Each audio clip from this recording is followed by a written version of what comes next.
اعوذ باللہ من الشیطان اللعین الرجیم بسم اللہ الرحمن الرحیم۔ السلام علیکم ورحمۃ اللہ وبرکاتہ۔ میرا نام محمد محسن عباس ہے۔ دوستو، دھوکہ بہت زیادہ آج کل دیا جا رہا ہے، اور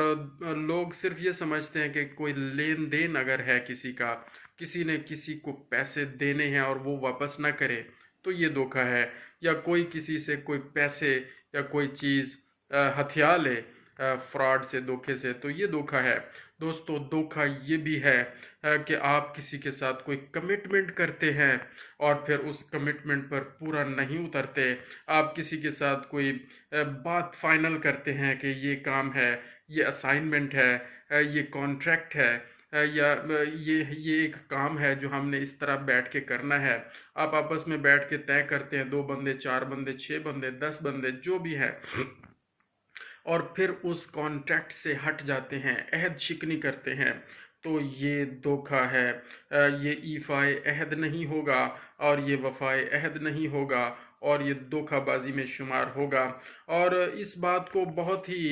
عام سمجھا جاتا ہے کہ یار ایک بات ہی تھی، ہم نے کی تھی اور بات پہ نہیں پورا اترے، اب ہم اس بات پہ عمل نہیں کر سکتے، یا ہمارے پاس ٹائم نہیں ہے، یا ہمارے پاس کچھ اور اسائنمنٹس ہیں، ہم آپ کے اسائنمنٹ کو، آپ کے کام کو، آپ کے ساتھ کیے گئے معاہدے کو، آپ کے ساتھ کیے گئے بزنس ڈیل کو، یا آپ کے ساتھ کی گئی کوئی بھی کمٹمنٹ ہے، اس کو ہم پورا نہیں کر سکتے۔ تو بھائی صاحب، اگر جب ہم بیٹھ کے یہ کام کر رہے تھے تو اس وقت یہ سوچنا چاہیے تھا کہ میرے پاس کتنی مصروفیت ہے، کتنا کام ہے، کہ ہم کیا کر سکتے ہیں، کیا نہیں کر سکتے ہیں۔ تو پھر اس کے حساب سے آپ نے ڈیسائیڈ کرنا تھا۔ آپ نے ایک پلاننگ سے، ایک طریقے سے بیٹھ کے اس ٹائم کے مطابق آپ نے ایک ڈیل کر لی، ایک بات کر لی، اور پھر اس کے حساب سے اس بندے نے، اگلے بندے نے، اگلے گروپ نے ایک ذہن بنایا اور اپنی تمام مصروفیات کو اس حساب سے چینج کیا، اور ایٹ دا اینڈ کچھ دنوں بعد، کچھ مہینوں بعد، یا کچھ ہفتوں بعد آپ اپنے اس وعدے سے ہٹ گئے، اپنی اس بات سے ہٹ گئے۔ یہ انتہائی دھوکہ ہے، اور جو دھوکہ دیتا ہے دوستو، وہ جھوٹ بھی بول رہا ہوتا ہے، نمبر 1، اور دوسرے نمبر پہ وہ بددیانتی کر رہا ہوتا ہے، نمبر 2، اور نمبر 3 دوستو، وہ ایفائے عہد نہیں کر رہا ہوتا، عہد شکنی کر رہا ہوتا ہے۔ اور اس کے علاوہ دوستو، وہ کیا کر رہا ہوتا ہے، اس میں بہت ساری چیزیں آ جاتی ہیں، آپ جتنی بھی بیان کرتے جائیں وہ کم ہے۔ یہ ظلم کے زمرے میں آتا ہے کہ آپ کیے گئے وعدے کو پورا نہ کریں، کیے گئے عہد کو پورا نہ کریں، اور جھوٹ بھی اس میں آ گیا، دھوکہ بھی اس میں آ گیا، فراڈ بھی اس میں آ گیا، اور ظلم بھی شمار ہوگا۔ اور اس کے علاوہ اور پتہ نہیں کتنی قباحتیں اس میں شامل ہیں۔ دوستو،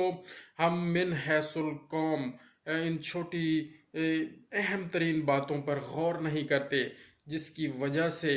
ہمارے اندر سے ہمارا جو اصل کلچر ہے، ہمارا جو دینی اسلامی کلچر ہے، وہ ختم ہوتا جا رہا ہے۔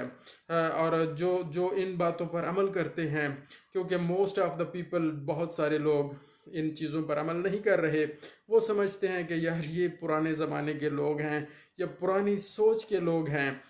جو وعدے کی بات کرتے ہیں، ایفائے عہد کی بات کرتے ہیں، جو فراڈ سے بچنے کی، دھوکہ سے بچنے کی بات کرتے ہیں، یا تو یہ سادہ لوگ ہیں